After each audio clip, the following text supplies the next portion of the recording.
जो सुकून और तसल्ली अल्लाह पाक के ज़िक्र में मिलती है, किसी और चीज़ में नहीं मिलती। ज़ुबान का कहा दुनिया सुनती है और दिल का कहा अल्लाह सुनता है।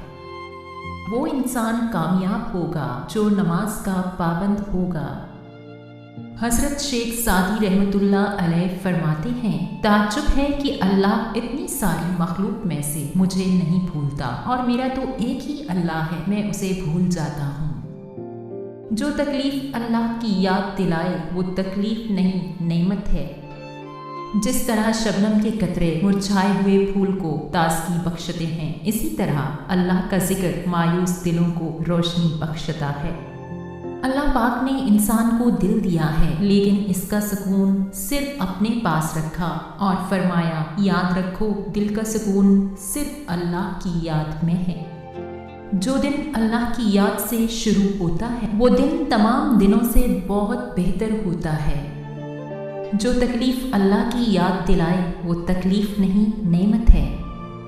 जिस तरह शबनम के कतरे मुरझाए हुए फूल को ताज़गी बख्शते हैं, इसी तरह अल्लाह का जिक्र मायूस दिलों को रोशनी बख्शता है।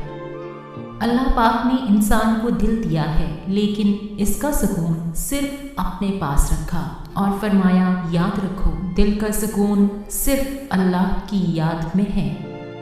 नमाज मिट्टी के इंसान को सोना बना देती है।